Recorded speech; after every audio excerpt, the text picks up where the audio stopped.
What is up, everybody? Random Random Man here, aka RRM, bringing you another rapid movie review, aka RMR, and it is for Triangle of Sadness. Now, the plot of this satirical black comedy basically follows a fashion model celebrity couple played by Harris Dickinson and Charles B. Dean as they join an eventful cruise for the super rich.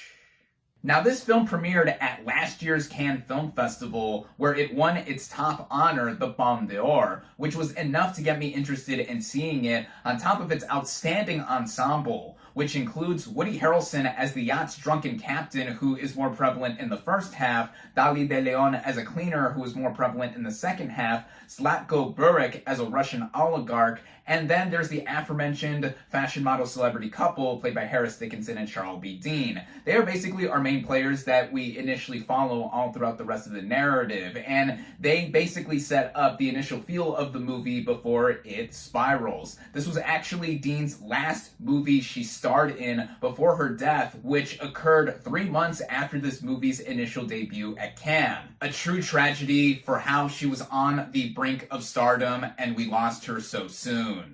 Getting into how this movie is helmed behind the camera, it was written and directed by Ruben Östlund, who is very direct in what he's trying to portray here. It's an obvious social satire that is commenting on classism, the super rich, and just money overall, with the initial introduction to the fashion model celebrity couple setting up how both of them talk about money, and then they eventually go on this super yacht, and then we see a bunch of other colorful characters in between. The film also gets more absurd as it progresses, turning into situational comedy and an absolute farce, which had me laughing a lot, even with its dry sense of humor. It mostly hit with me because this has a certain sensibility about it that I'm not familiar with, given that this is the first work of Östlund's that I've seen. I've not seen his previous efforts like Force Majeure or The Square, but I do intend to, because what he sets up here does go for something that is very overt with its messaging, but given its purpose, I do think it lands with these characters eventually put into scenarios that are literally out of their elements. And speaking of elements, the technical merits of this movie all around, I do think are well done. From the way it is shot, a lot of this movie does take place on the aforementioned super yacht, so we do get a sense of how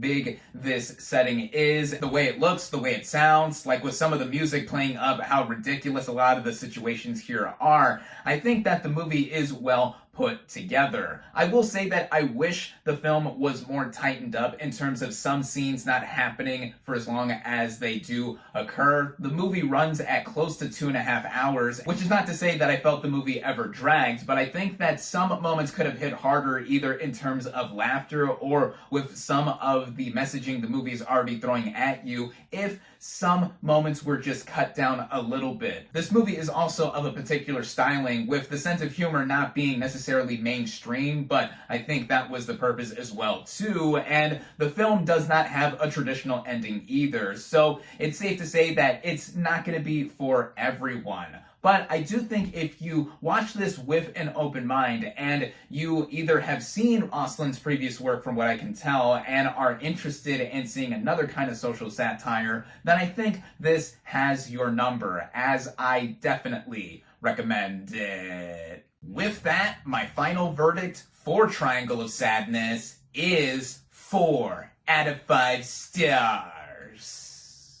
Thank you all, as always, for watching. Be sure to like this video, comment on what you thought of Triangle of Sadness, social media links in the description, subscribe to my channel for more, and I'll catch you on the next movie review.